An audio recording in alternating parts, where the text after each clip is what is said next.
So WeVideo. WeVideo is certainly, depending on how much you've used it in the past, I mean, it's an awesome little video editor platform. It's all web-based.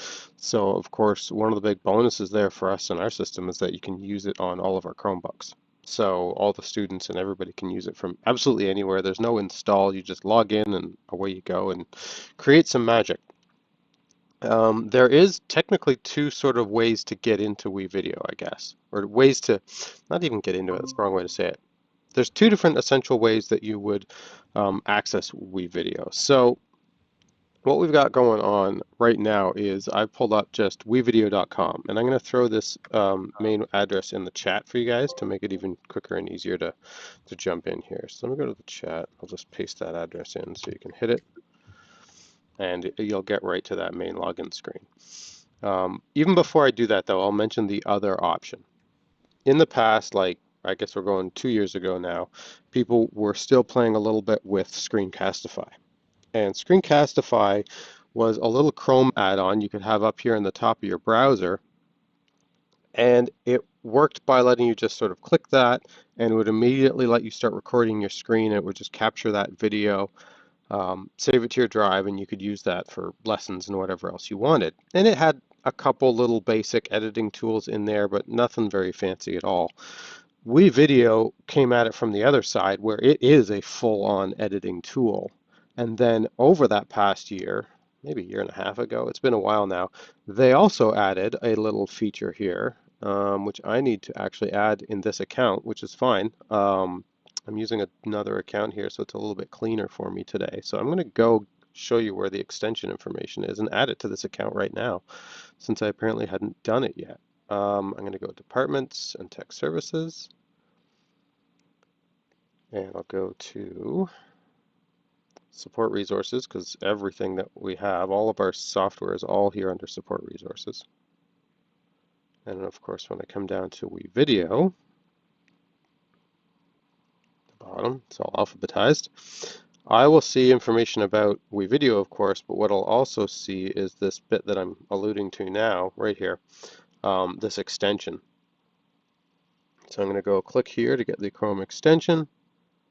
It'll take me over to the Chrome Web Store, and I can go ahead and add this. And so what it does is it functions a lot like what Screencastify used to give us. So I'm going to add that to Chrome right now. And yes, I'll add that extension. This part's actually, you guys don't have to follow this right now, but let me know. I can always throw this link in the chat too, just to speed it up for you. Might as well do that right now. Copy and give it to you guys. Paste. But what it's going to do, there, it's already done, is it allows me now, just like Screencastify, to come up to my extensions, and when I see WeVideo there in that extensions list, I can hit it. I'll go ahead and log in with my existing account right now, which is, of course, my TLDSB Google account. And when I get to this login screen, I never use this spot. And this has messed people up in the past, where they ended up essentially creating accounts with that email address, but not really logging in with the Google account, if that makes any sense. So we avoid this part. We want to come over here and do login with Google.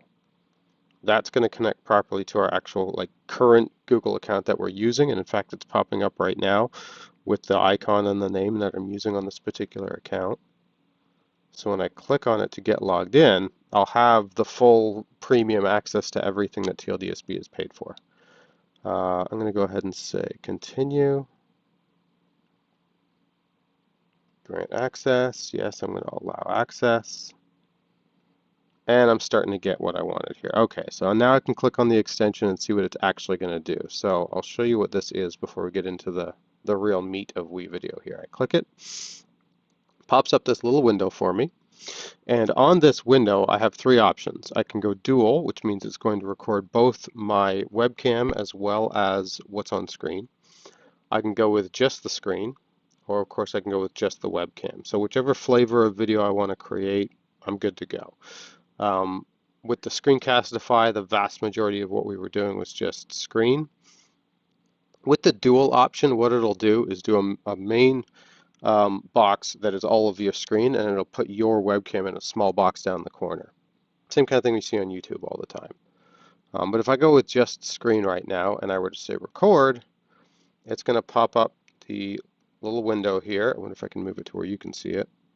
It's asking me at the moment here which screen I want to pick.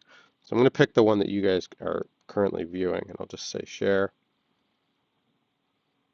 And it immediately starts recording whatever I'm doing over here on this screen. So if I need to demo how to go to, well, WeVideo.com, and I wanted to show how to log into that, I could do that. Now in this case, I've just logged in, so I think it's going to skip me right to the dashboard, but still this is being recorded as I go. And I have one of those little floating toolbars here letting me know that this is currently being recorded. So I'm going to say stop sharing. My little shake there made everybody disappear on me. And get this back up. There we go. So as soon as I finished the recording, it brought me to this page where I can hit play and I can preview what I just did. I can open it in the WeVideo app, meaning I get the full editing experience. If I realize I need to do some trimming or add some other stuff in, I could immediately save it to Google Drive if I knew this was a short introduction or I'd done an amazing job and I'm ready to go and I want to share this with, say, Google Classroom. Then I could just drop it right into my drive and it would be ready for me to go. I even have a little download button here in the lower right corner of the actual sample video. I can either download or trash it. So it's either, good and I want to keep it, or garbage and I want to just dump it. So you've got those options right away without doing any other steps. All it took was launching the WeVideo little browser recorder, little browser extension here. And in basically 2 clicks, I was recording my screen and my mic and everything else. So that's the sort of really quick and easy sort of screencastify-ish option that you do also have with WeVideo here. But let me go ahead and close that since well, actually I will trash it because it's garbage. I don't need that for anything. Delete. I'm going to go to WeVideo, and the login process on WeVideo.com is essentially exactly the same. When you go in there today, you're going to see this probably pop up. WeVideo has acquired another company called PlayPosit, and this video here will show you exactly, not exactly, but give you the gist of what it does. I hadn't heard of this company before, but the gist seems to be that they're integrating some more like review questions, quizzy type stuff, some sort of marks and assessment type things in conjunction with WeVideo. So that's one of those ones that's just come out. I'm going to have to do the show me later and get into that and dig into it a little bit myself. I'll back up half a step here since I kind of circumvented the login screen, although it's identical again. When you land on WeVideo.com, all you need to do, and this is, I guess, similar to what I mentioned a moment ago, I don't want to click sign up. That's the same problem as what I mentioned if you go and just sort of log in with an email address. Sign up is going to create for you a new account that's not connected with our TLDSB stuff. So I want to make sure I'm logging in because the accounts already exist. We've bought and paid for those, so they're already there. I just choose log in, and again, avoid the right side of the screen and make sure I choose log in with Google. I emphasize it because we've seen that happen a little bit. The other thing we've seen happen was some of the kids, I think we've worked it all out now, but early on, some of the kids that were involved in the Nelson program, because Nelson was paired with WeVideo early on. That's how we kind of found out about WeVideo and started playing with it. There was some messiness with the licenses when we stopped using Nelson and did WeVideo ourselves, and it took some migrating and some messing around. The techs were the ones handling that. Um, I believe it's all completely sorted out. If you run into any of those problems, definitely let us know, and our techs will jump on that again and get those licenses squared away for you. Um, Again, I've just logged in, so it's saying, hey, about this PlayPosit thing. I'm again going to say show me later so I can dig into that at a later date. But what we see now is two options when we get into WeVideo. We have Classroom and we have Classic. And Classic is the one, it even says, formerly known as Personal. So for like a year. They called it personal. Before there was a classroom, that is the only thing you had was this personal option to go in and create and edit stuff. So I'll start there because this is what you'll end up using a lot of the time for your editing. As I click it, I get into kind of a dashboard here. it's going to show me some potential like template options and some recent videos that I messed with. Down the left-hand side, there are templates you can go to where they've essentially got these sample videos. So you can go in there and watch some of them, and you can see maybe how they did some green screening, or how they moved some text around, or some music, or some other effect that they did. And when you go to the template, I'll go with, say, the student showcase right here. If I click on that, it'll open up and it'll let me see that whole video, how it was created, how it was sort of edited together, how many layers there might be. Let me just bring this up so we can see what's going on. There we go. This is a good example. It's got a little bit of everything in here. I'll hit play. That's loud.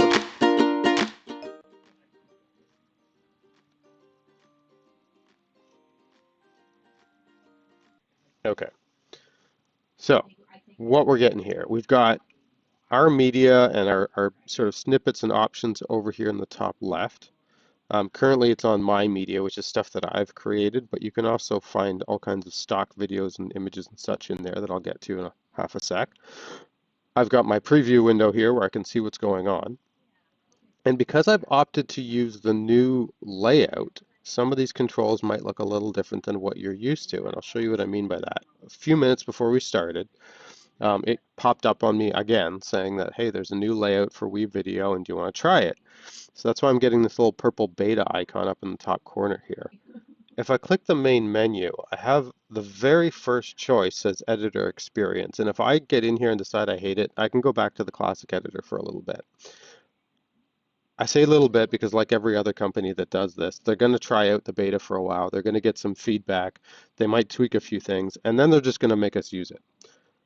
So we might as well try the beta editor in this case, which I was saying I actually do kind of prefer. Well, prefer. Yeah, I'll go with prefer. They made a few little changes that are actually nice. They didn't wreck the whole layout and break things and make a mess of it. So I'll show you what stood out to me right away. One tool that I use a lot is the zoom tool, because you can create a 5-minute video or something, but when you're trying to edit down to those tiny few minutes, you want to be able to zoom in really, really close. And what I mean here is, let's see, I'll scroll across to, well, even the clip I'm on right now is probably fine. I can see this clip right here, outlined in purple at the moment. And if I wanted to get really detailed about exactly how I was going to edit that, I'm going to come to my zoom tool, which now is in this sort of middle right side. It used to be in the absolute bottom corner, and when you scrolled up and down on things, it would actually scroll out of the way, which drove me insane, because then you'd tell a kid to go click it and they couldn't find it. It's now sitting here right below the preview window, so you can't lose it anymore. And I can grab that slider and I can slide this in. It's even giving me a little percentage there. I'm at 37%, and I can see that that one little clip now is starting here, and it's running right off the edge of my page. So I've zoomed in so much that with this blue little playhead, I can move this back and forth really precisely down to like a fraction of a second. And on my clip, I can go ahead and split that if that's what I was trying to do. I was going to cut up this clip. That's another thing that they moved. Previously, this blue playhead here had a scissor on it.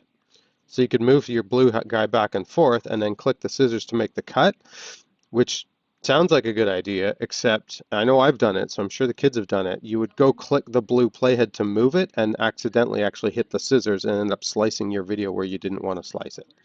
So they've moved that, which is nice. I can now put this little blue playhead wherever I want, and the tools that they moved are all right here now. They're just above the timeline, but below all of your sort of stock footage and my media. So I have a split button right here now. And it's still the same little scissors icon. I can click that, and it's going to split that clip right where my little blue line was, without me having to go back and forth and accidentally maybe nudge the blue line because I was trying to click the scissors. Like, it's just avoided all that accidental clicking. If I wanted to, I still have an undo button over here, so if I realize that's not what I was going for, I can just certainly undo what I just did. And one reason you might do that is when I move this blue playhead back and forth, if I have not clicked on a specific clip here, and I go ahead and hit that split, you'll see there, it actually split all of the clips. It just did a slice right down the middle here, wherever that little blue line was. And maybe that mistake, maybe that's where I go, oops, I only wanted to slice this track. I didn't want to slice all this other stuff. So I'm going to come back and go undo. I messed up. I'll let it fix things. And this time, if that's the clip I want to actually slice, I need to make sure I click on it. And I'll see in this case this blue, colorblind, this purple box around the clip. And that way I know that's the clip that's going to get split. It's not going to touch anything above or below. If I can see the highlight color, I know that when I hit that split button, it's going to slice it right there. Which means if my goal had been to grab this part and delete it or move it around, I can certainly do that. Delete is right here on that toolbar as well. If I just wanted to delete it, I could definitely hit that right out of the gate. I'll undo that again for a sec, just so I don't have weird clips. And I'll mention one of the other things that they did change. Let's see if it's still, yeah. They've changed the way the whole editing thing looks. So I just double clicked on that because that was always the way we could get into it before. They've also added this little edit button right on this little row of tools here. So double clicking, maybe on the Chromebook you're using the touchpads and you don't have a mouse, so double clicking gets a little messy. Or the two-fingered clicking for those kids. But that's a right click. Sorry, it's still a double click on the Chromebook. I don't know what I'm talking about. It's still tap tap. But either way, if I just want a single click, I do have an edit button right here. And so I'll go into this because if you've seen it before, it looks very different. And if you haven't, this is where a lot of the tools are that you want to be using when you want to manipulate your different clips and different pieces of things. So right now I'm on this clip again with these kids who are crowded around a laptop. Up here in my sample image, I can see there's the pencils in the background and this chalkboard and some text. So the kids in this clip that I'm about to mess with, that clip has already been shrunk down here to be a little bit smaller on screen. It's only about a third, 2/3 of my screen, I'd say, ish. But I'm going to go ahead and hit edit so I can take a closer look at this guy. And that, of course, is where I would do things like scale this clip or move it around. I can put it over here, or I can put the kids down a little lower, or I can decide that just needs to be a little bit bigger. So you can manipulate these individual video clips, just like you would on, say, Google Slides or something. Just click and drag it around if you'd like. Now the tools on the left side here, I think you can see, but let's see if I can zoom this up a bit for you on the presentation. See what blows up when I when I do it that way. In fact, I'll get myself off here. Okay, so scale is what it sounds like. I can just scale this bigger and smaller. If I just drag that, instead of using the handles, it'll zoom that clip in and out. I can hit fit or fill, and it's going to stretch that large. And I can flip it, I can rotate it. If I need something to be a little bit transparent, I can mess with the opacity on that particular clip, and I'll start seeing other clips coming through it if I'm going for some kind of ghost effect, maybe. Whatever it might be. And then down the left side, I have some other things that I can do to this clip. So I could crop it. Cropping is just like cropping images in slides or drawings or something, where I can take this clip and decide that, I don't know, this kid on the left side here, maybe they didn't sign that permission form. I can't put his face on videos. So I'm going to go, oops. I'm going to grab this little crop tool. I'm just going to crop him right out of there. No more, I don't know, Tommy, whatever his name is. So that gets cropped off of the video completely. And it's like he was never there except for his hand. I can go to animation. Animation is a choice as well, but animation, all it really does is take a clip and move it across the screen. That's what it's animating. It's not trying to animate characters or do anything too fancy. It's not CGI. It's just going to allow me to take that clip if I wanted to and set a start position and an end position. So what I mean by that, if I go to start position and I decide that these kids should be over to the left side here, I just drag it over right there, just touching the edge. And then I go to end position. I'll click on that option. And I can take this clip now and I can move it maybe to the other edge. or even like starting to go off. I'll even take it off the page a little bit. Now I want to see what that's going to do. So I hit this play bar, and it's going to move that across the screen. Pause.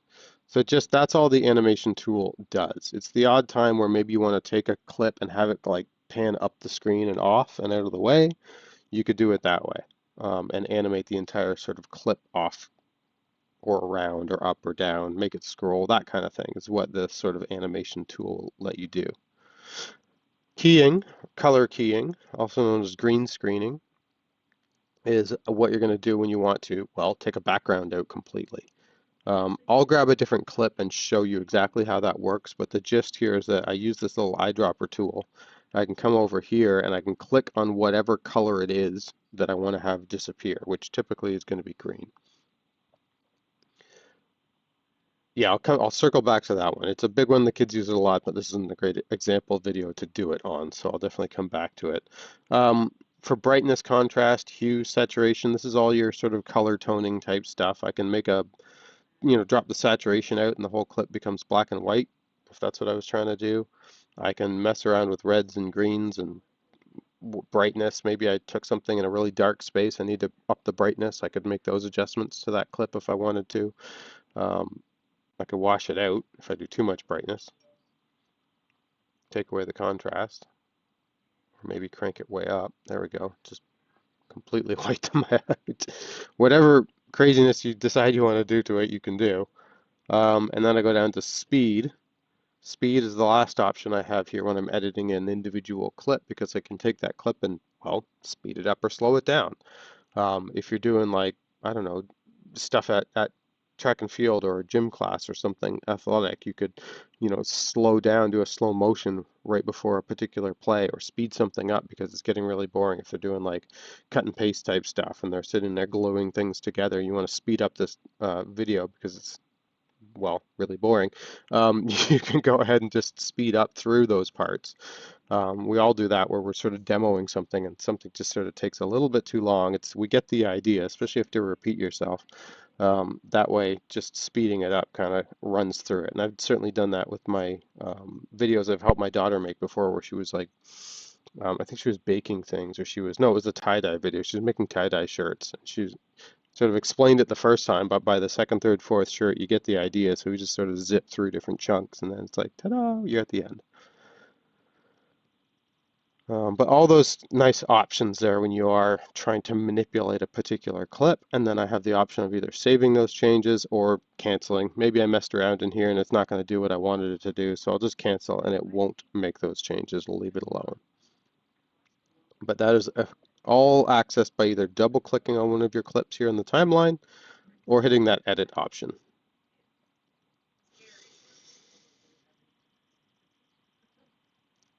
Alrighty. Other things along this little toolbar, since we're just talking about what they moved and where they are, one of the features that's in here is that it looks like a little line tool almost, the way it's, the image they've used here on the toolbar. If I was in the, Google Drawings, I would think it is the line tool. But what it does, when I hit the little arrow, it gives me three options. I can either turn the levels off, meaning I don't see either of these two choices, or I can pick between audio and opacity, so sound and visuals. If I go with the audio option, what it's going to do here is take that clip and stretch it out for me a bit. Let's see, or is there no audio with this clip? It could be a silent clip. Let me find something here. I don't think there's audio in this either. Of course I went and picked one that has no audio.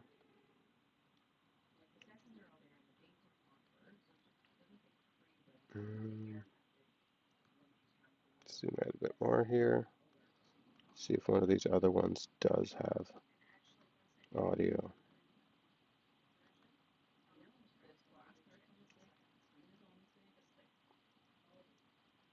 No, because they've added music in here, so this is a bad example.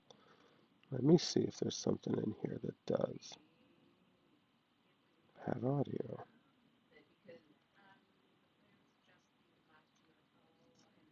I'm not hearing anything as I click on each of these clips.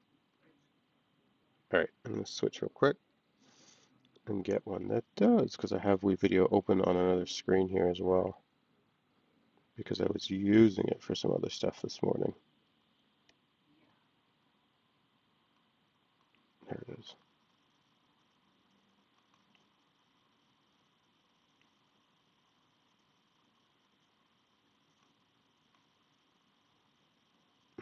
Alrighty, so this is one I was messing with today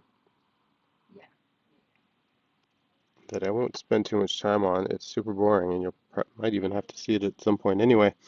But if I scroll up and I get zoomed in, you can see I've got lots of different layers here, because sometimes you need different versions of stuff, and I've chopped a lot of things up.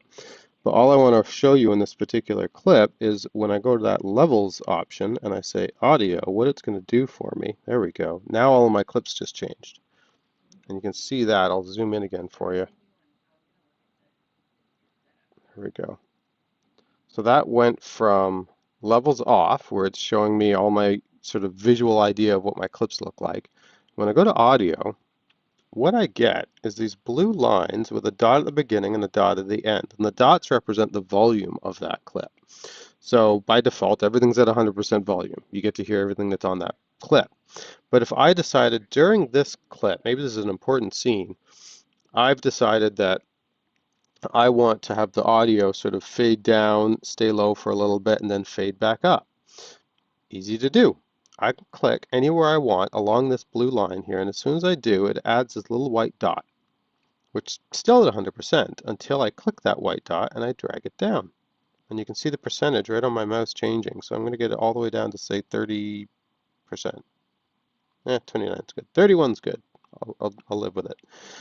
If I then click somewhere else on this angle here, on this blue line, one time, click, I get another white dot. I can grab that white dot and bring it down as well. So I'll get that to the same sort of 30% level. So now this volume is going to slowly fade out to 30%, stay there for a little bit, and then rise again back to 100 before the clip is finished. And you can zigzag this up and down as many times as you want through a 1 minute, 2 minute, 10-minute video. You could put 100 dots along there if you felt like it and have the levels just going up and down. I'm not going to recommend that, but you could. The angle that you have here, and I'll just double click one of those white dots. It just deleted the white dot with a double click. But as I move this little dot around and I change the angle, if I just get this close to the beginning, say, this is a fairly steep angle, which means that volume is going to drop off pretty quickly. And then the flatter angle just means, of course, that the volume is going to more gradually rise back up again. So the angle that you choose to put there is going to affect how quickly this happens. So handy little option when you're within a particular clip. You don't necessarily want to start slicing it up and trying to mute certain sections. You could add these little dots and just drop the audio out for a moment or two if you needed to, if something happened. Or if there's a big crash or there's something really loud and you just need to deal with that one section, you certainly could do that. And that's per clip. That's each little clip does that. On the far left side here for the actual track, I have a sort of a master volume that will affect all of them. All of these will be affected by whatever I do here. You don't see the blue line move or anything, but that's sort of an overall effect. And you'll notice that 100% is not at the far right. I can actually go beyond 100%. I've got up to, Jesus, 500% if I get crazy. I have used that in the past as well. Again, with my daughter when we were doing some filming. We did some stuff in the basement and she wasn't speaking loudly enough. The camera was a little farther away than typical. And it was just really quiet clips. So I ended up going to those and just cranking the volume up on some of them to make up the difference. So there's times where you're going to want to do that for sure. Zoom back out a little bit here so we can see things. And I'll switch back to the previous example just so I can really mess with things a bit more. All right, so this was a template that I dropped in there, again, just so we could sort of see what was going on. They've got some text happening on screen. They've got kids and clouds and all sorts of stuff happening here. What's over here near the end? Did they have some green screen stuff? I don't think there was in this particular one. All right.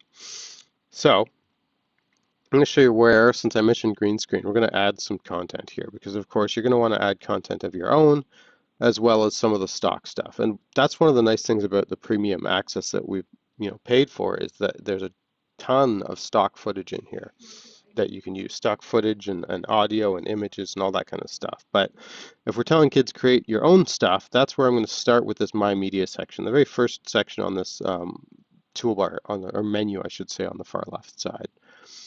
And what that's giving me is import, record, and narrate. Those are my three basic options for creating my own content here. Well, if I go to import, it's going to ask me, great, where's your video? Like, where's your content? Your image, your audio, your video, whatever it might be. I can browse my computer and drop it in from there, or I can import it from Google Drive, or plausibly also it's got Dropbox and OneDrive. For the students, I believe they only get Google Drive as a choice. I don't believe they'll see these other icons. This is something teachers will see, but the kids will only get Drive. If I browse to select, I can go to my own Drive here. I think I've got something in downloads from earlier that I can mess with. Where'd it go? That's a GIF. Whatever, I'll use the GIF. Little animated image. Open. And it's going to throw that little animated image in there for me. It lands in the My Media section. I can organize My Media, and I've made this mistake. In the early days of using WeVideo, it didn't dawn on me that I would use that much media. So I just kept importing stuff right to My Media. And it's like what we do in Drive, where we have just a gargantuan amount of stuff in my Drive or my documents, and none of it's organized. So I'll warn you that ahead of time. Go ahead and right click, and you can make folders. I wish I'd found this earlier on, or read something that told me about it, or listened to somebody on a meet.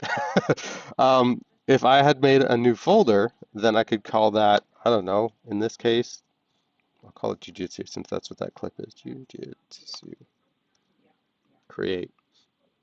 And it means that, I don't know if I can actually put it in there. I don't think I can. Yeah, I'd have to delete it or go to another spot to move it around. But the idea is if I were to open that folder and then say import, it would all be in that folder and stay organized for me. So I'll just do it again to prove it. I'm going to go import, browse. I'll grab the same thing again. I don't think the larger clip is here. Nah, I'll go with it. It's fine. Import and ta-da. So there, same thing's getting dropped into my actual Jiu-Jitsu folder, which means while it's doing that, I'm going to go back one and I'm just going to delete this out of there. Keep it clean. Open that, and there it is. So it's 3 seconds. It's just a little clip of me getting tossed, and that's it. If I want to create something in the moment, of course, I have a record option. And my record options are exactly like we saw when I was demoing the little extension up in the corner, where I get those 3 ways to record stuff again. I get webcam, just my screen, or both. Now, right now, I've got other software using my cameras. I don't know that I'd be able to hijack it again, but I'll give it a shot and go with screen and webcam and say next. And I'm going to allow it. I always definitely need to allow access to cameras and things. Good, got it. Which means now I'll just try it one more. Now that it's got permission, I'll hit it a second time. Normally the first time is plenty, but I'll go ahead and say screen and webcam. Next, and this time I should actually start doing things here. Unless it's because I'm already using too many other things. I think that's just myself. Yeah. Between Google Meet and some other software I'm using to record, I think all my cameras and microphones are being used, so WeVideo can't get to them. But what it would do is allow me to record my screen and then also record my webcam. So when I said it would do both of those, it has to save them as 2 separate videos. And what that means is when it lands here in WeVideo, it will have to create one track that is your screen, and then above it, it will have the second video track, and that's going to be your webcam, because that's one that's going to be shrunk down much smaller than everything else, just like we did with, well, not we, but in our sample here. I'll just come back to those kids again. Here we go. where these kids are shrunk down a little bit. So the art classroom, the pencils and everything would be like what you're recording on your screen. And then these kids would end up being, if it's your webcam, not quite that small, would be over here in the corner.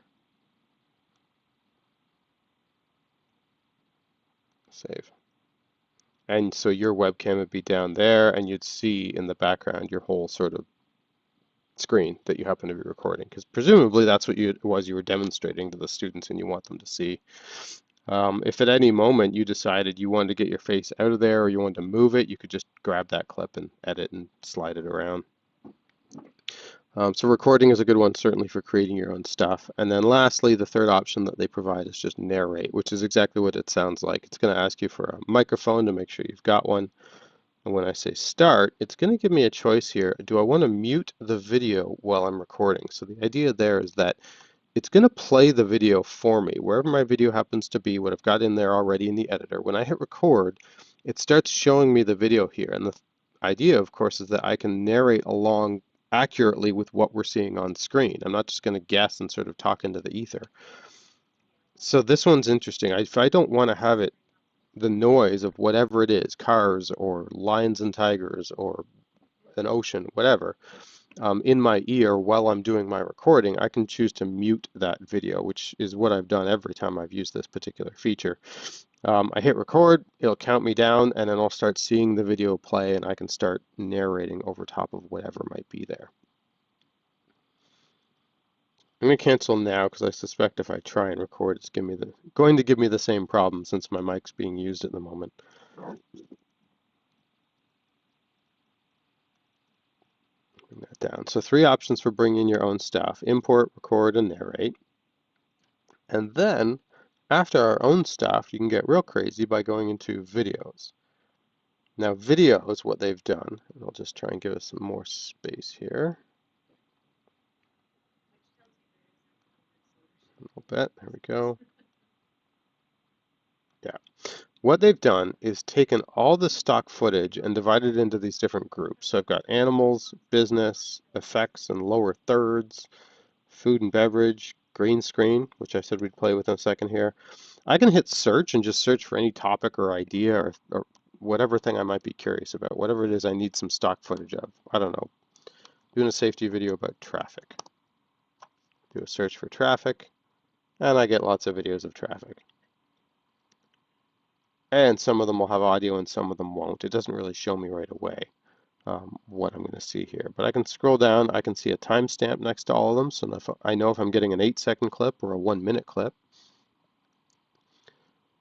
And I have the option, when I hover over these, there's a little heart appearing. I have the option of favoriting a clip. So if I see something I'm going to use a lot, I can clip that, and it'll make it available for me later on when I'm searching for stuff.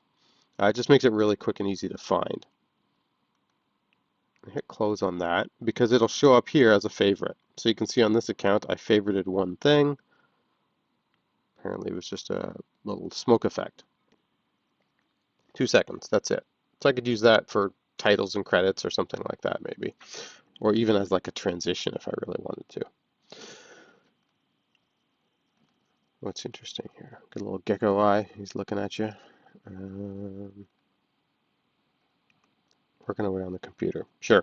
I mentioned the green screen stuff, so let me go to that here. There's this green screen section. So if I want to see all the things available in that particular section, I'm going to choose See All, pop these open. There we go. I'm going to go to the end of this sample so that it really doesn't affect what I'm about to show you. Here we go. And I'll grab one of these choices. So what the green screen stuff does, is a good example. Sure, I'll grab this lady. Drag this down onto my timeline. And I'm going to put it here above for a second, and you'll see why.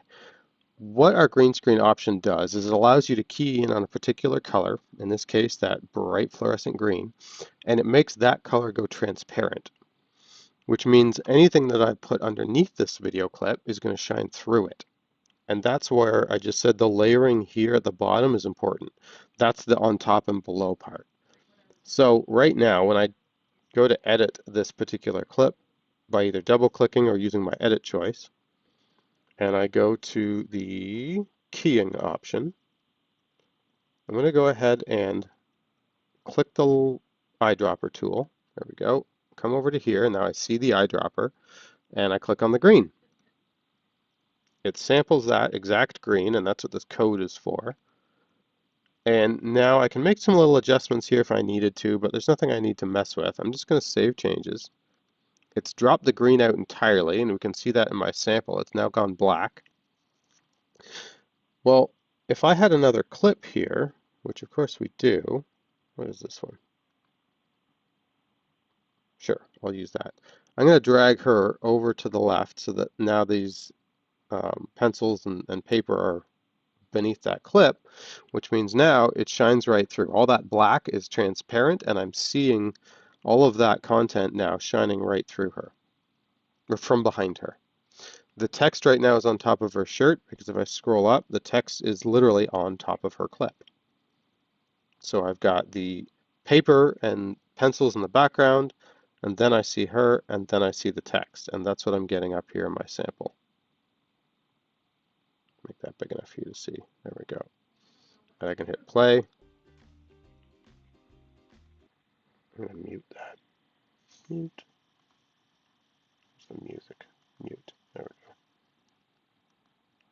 But that way you can see she's basically moving between the text and the paper now. Where you see some of these other samples, like say a phone, or here, this one. Well, if I bring something like that in, and I double click, and again I go to keying, and I choose to grab that little green color, bloop, there we go, save. It means now anything I want, I can put on his phone. So I can go back to my video images here, and I can get maybe this tiger. Maybe I like the tiger. So I'm going to grab the tiger, drag that down underneath him on this timeline, and I see it on the phone. It doesn't fit yet, so I'm going to go back and use some of those editing tools to fix this. I double click on my tiger, and I'm just going to scale him down a whole lot smaller and make him fit on that phone. Too small. Where are you? There we go. I can save those changes, and now when I hit play, this guy is watching my tiger video. Now I left the tiger video a little bit larger than the phone because he's now moving his phone around a little bit, and I didn't want to create little black corners. So I made sure the video was larger than the phone.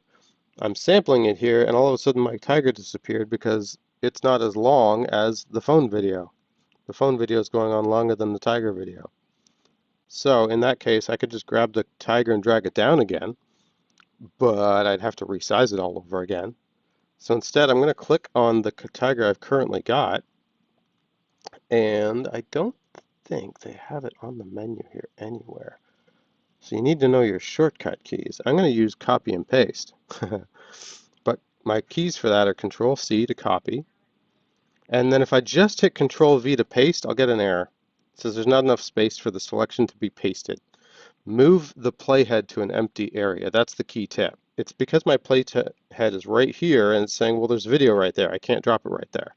If I move this over to the right where there's no video and then I say Control V to paste, it will drop it in there without any trouble. There's that second clip. If I go back, there we go. So there's where I pasted. I'm just going to grab this guy and make them touch so there's no gap. And now I have a tiger on my phone again. He's just watching that clip on repeat. So this is one way that you can use some of those green screen effects, whether it happens to be a phone, a tablet, a TV, a billboard. Let's drag that out of the way so you can see a bit more. Yeah, we've got, screens in the living room. You've got presentation screens for a board office. You've got old school TVs, full backgrounds, whatever way you want to take this. Oh, that'd be a crazy one. Multiple monitors. I would not have fun lining up the angles and the images to try and make that scene work. That'd be a bit of a nightmare, but you could do it. Tablets, whatever you feel like. You get the idea here. You're going to be able to drop anything you want pretty much anywhere you put it. Um, and so that's how you can do this sort of newscaster in the corner idea where you don't see any of the background behind them. Um, Even right now, I have a green screen behind me. I'm using one at the moment. If I were to switch cameras for you guys for a second, let's see if it'll let me do this. Go here, settings. So for us in the Google Meet, my recording won't see it, but you guys will. If I switch to this camera, yeah, there I am. You can see I've got a big circular green screen behind me. It's connected to my chair. I just slip it. It's a little slip cover on my chair. So I have a big circle. Everybody says it's my wings because when I move around, they flop. A big giant circle behind my head, and I use that constantly for all of my different, video stuff that we end up creating, where I've got my head floating in the corner or something. I use it all the time. There we go. Let's leave that for now. So handy option, really handy option, and you can do these in class without a whole lot of trouble. Before I had my circle on my chair here, I went over to the dollar store. I still have them. $2 tablecloth from the dollar store with this bright booger green color, and you can go ahead and use that, and it'll as long as it's sort of flat and the lighting is consistent, you can key on that and get it to wipe away completely. The trouble people will have with green screening is lighting. You need a decent light source, and you need sort of no shadows. You don't want shadows on your green screen because it messes with your colors. I've helped a school before where they were sitting on sort of the morning newscast, and we spent the morning in the library setting it up where they had a nice big curtain and everything was nice and bright, and we keyed it all up and got it ready and went to show it to the principal and VP in the afternoon. Well, in the afternoon, because we were using the light source was the windows in the library, the sun had moved and everything changed, and we flipped it on and it looked terrible. So we had to recalibrate all of our color settings. So consistent lighting for sure is a big deal, because even in that scenario, if you said, well, we're only going to record in the mornings, you've got cloud cover and you've got, there's all kinds of reasons that the lighting won't be the same every single morning. So the schools that have had more success are the ones where they've got like a dedicated room where they can control the lighting in the background and the setup, and it doesn't get messed with all the time. But that's up to you guys how you're going to manage that. Certainly images, there's a ton of stock images you can bring in here. Unlike my tiger clip where I can't just grab the end and drag it out and make it longer, if I have an image, I can drop that down on my timeline here, and by default it'll be about 5 seconds. But let me zoom out a little bit here. I can take an image and just put my mouse on the edge of it and drag that out as long as I want. It'll keep images up on screen as little or as long as you feel like. So you have total control of your images. If you're just creating sort of a video slideshow type of option, then you can do that with a collection of pictures. And then once you've got all your pictures lined up, you just narrate whatever text you want in there. And if, say, on this picture of this guy in his suit pointing at pretend dots, if that, I had narrated underneath it and my speaking took longer, great. I just grab the edge of that clip and just drag it out and make it longer. So there's a lot of manipulation you can do with all of your videos, your images, your audio will work the same way. There's all kinds of different music in here, epic music, sad music, happy music that I can click on and drag down onto my timeline, and then just start clipping back and forth. If I grab one of these and drop it on here, I can put my little playhead wherever I want and split that clip and start cutting it up. I can grab the left edge and just drag that in and have it start partway in if I wanted to. And I've even got that blue line right away because it is audio, it's only audio, so they give me those levels regardless. Even if I take this and go back to levels off, I guess in that sense I don't see the blue line. I have to turn my audio level back on. But then I can hit those dots and start making it fade down, fade up, whatever you might want to do that way. So lots and lots of control, and that's all within the sort of full editor feature that you get when you go into that side of WeVideo. I haven't even mentioned text. There's lots of animated text that you can drop in for titles and effect. As soon as you do, again, you can either double click or use the edit option and start making changes to all that text. It gives you all these individual little boxes, and you can decide what font size you want and style you want. You can mess with your colors if you feel like it. Make some of it red, and maybe it's Christmas. Some of it's going to be green. There you go. Brighter. Sure. Make whatever changes you want to do that way. Make them bigger and smaller. You can scale it up and down just like the other video clips. And change all that text. So if you come in here and you're like, great, it's a graduation cap and everything looks cool, but it's the wrong year, that's fine. You can drop that in there, double click on it, and just change the year. No big deal. Change the year, change it to your 20, geez, 22, there we go. School colors, maybe they're blue. You go with it that way and you're done. So you can make all those changes for sure. Transitions will happen between different clips, and I can grab any transition that I think I like after sampling them and just drag them right down between two of my clips here and just drop it in there, and it will create that space and drop it in there. So now we'll get that rainbow transition between the tiger and this guy. And then well, we barely saw it because it went right into my graduation. I'm just dumping too many things in all at once. Extras are going to include some weirder options like beating hearts or some shapes. Now these I have, the beating heart I haven't used, but these sort of shapes and arrow type options I've used in demonstration type videos when I'm saying, hey, look over here at this thing or click over here on that button. So sometimes these options are handy because I can take that circle and I can drop it on a clip and then again move it around and place it wherever I want to highlight something. And backgrounds are just that. They're backgrounds. So again, I could put a little green screen of myself on top of there if that's what I was trying to do.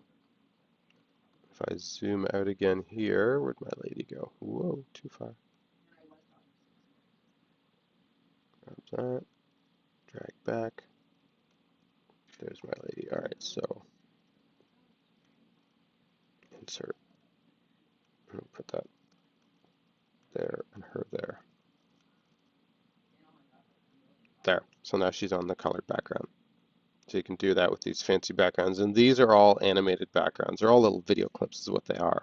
So you'll see the animated background, ta-da, moving behind you. So if that's not too distracting, I mean, if you're trying to do end credits or something, maybe you don't want that. But depending on what you're after, it may be a nice effect. I'm going to click back. I'm going to close this, sorry, up in the very top corner. I'm going to zoom in again just so we see that. You have two buttons that are important. You have close and finish. Close is just going to close what I'm currently editing and what I've been working on, and I can go open another project or log out or whatever it is. I'm just done for now.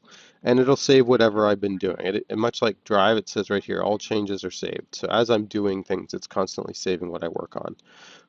If I hit finish, that's when I'm actually done my video. I'm going to go ahead and show you the next stage here. You've probably seen it, but if I'm actually finished and I want to like put it on YouTube or submit it to the teacher because I'm done or show my colleagues or whatever, I'm going to go here. I'm going to give it a name if I didn't do that already.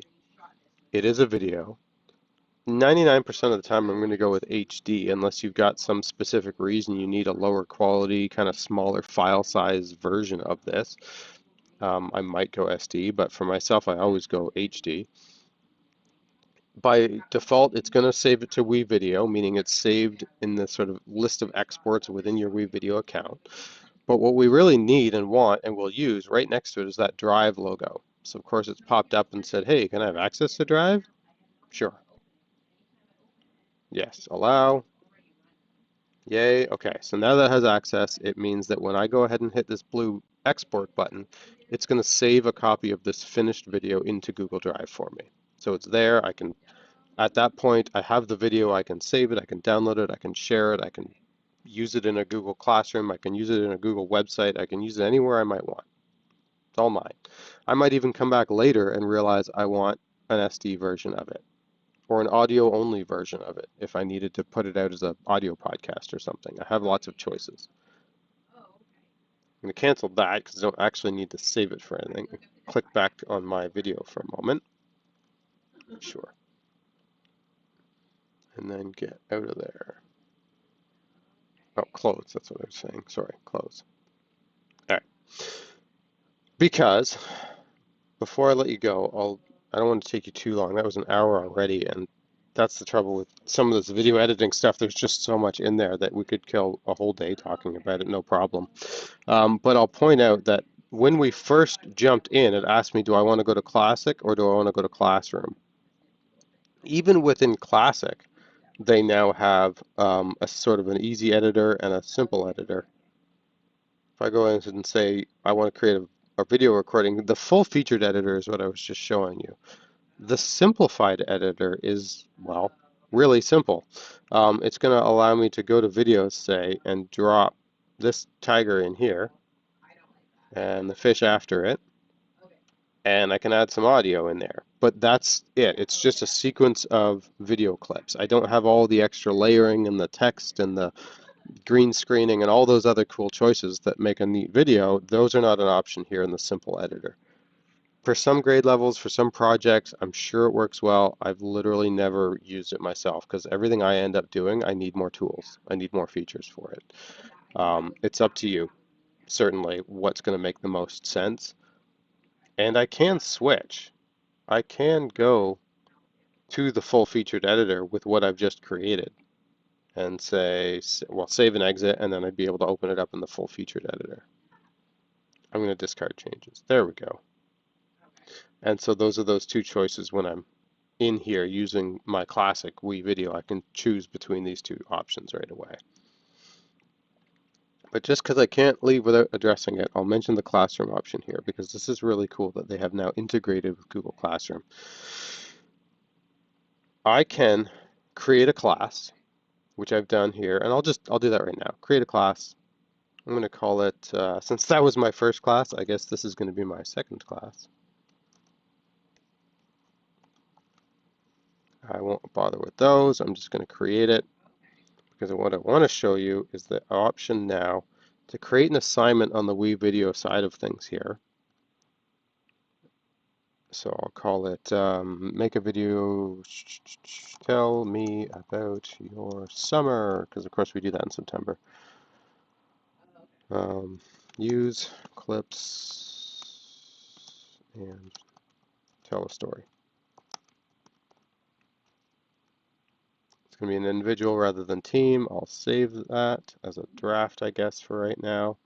I'm going to go to students because here's the button I wanted you to see. Import from Google Classroom. That's huge. That we did not have before.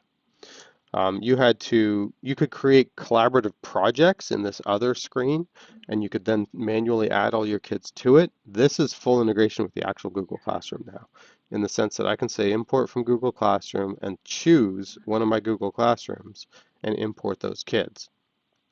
That's going to bring them all in here as students, and then I can go ahead and assign these assignments that I've created. I can publish that assignment, and the students can come in and do that. So that's going to be a whole additional piece now that we're going to document and get some information out. WeVideo has been putting out some of their own stuff about it, and they've always been so good at putting out helpful documentation and videos and things that I try not to reinvent the wheel on this one. Sometimes, of course, I do, but with WeVideo, I'm trying to let them take the reins, but we'll see. If they're not quick enough, I'll have to put up some of my own stuff. But it's a nice option to now be able to integrate all of that and create projects and create team projects and have groups working on videos together, because there is true class collaboration now within WeVideo where you can actually have multiple people in editing a video at the same time, just like we would open a Google Doc and have multiple people writing on the doc at the same time. It's a bit of a scary idea. I didn't think they would actually pull that off when I first saw what they were doing with collaborative projects. I was like, wow, I wonder if that beta will ever get off the ground, and apparently it does. They've managed to create an editor that can handle multiple people editing at once, which is pretty awesome. So with the hour up, I'll leave it there. We do have some sample videos and some like how-to videos on our doc when we look at that WeVideo page. Some stuff that we've created ourselves. One session I did back in June, and then we've got a bunch of WeVideo. This is what I mean by I don't recreate their stuff. They've got things here about creating assignments, joining classes, navigating WeVideo Classroom, inviting students that they've put together. This was one I did last year about animated GIFs. So creating, like I did with that little judo throw, creating a little image that animates and doing your own spin on it. So there's a video there you can watch. Making stop animation using WeVideo, and then some other stuff that they provided as well. So there's a mixture of TLDSP resources as well as stuff that WeVideo has put out themselves. Just depends on what you're looking for, but it's certainly all there. And so just to cover that base, I'm going to go ahead and throw that link in our chat again before we're done, so that you have easy access to that page. And yeah, I'll leave it there. I'm already running over an hour. I don't want to keep you too long. But hopefully that was at least a few little pieces that you maybe haven't seen before and can certainly get in there and play with.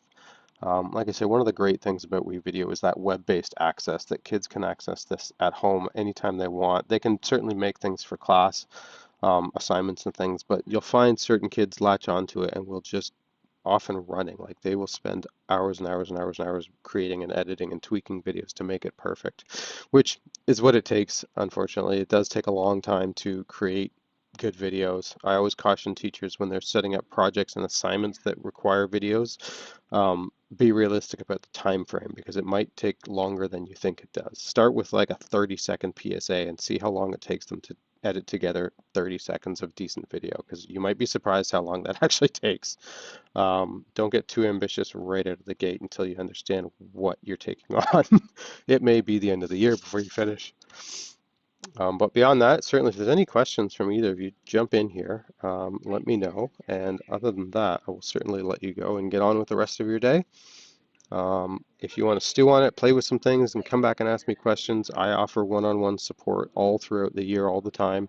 We can jump into a Google Meet, just me and you, and we'll cover all that kind of stuff, cover whatever it is you're doing. I've certainly Google Meeted into classrooms and helped with some of that as well. I've been there live. I've stood in classrooms and helped with some of it as well. Um, Whatever you're looking for, all the support is available, and I'll offer sort of every flavor of option. I've certainly done staff meetings as well to introduce the whole staff to it and get people going that way. Up to you, what it is you're looking for. But let me know. And like I say, other than that, you are free to go, and I will let you carry on with your, what are we up to? Tuesday. Carry on with your Tuesday.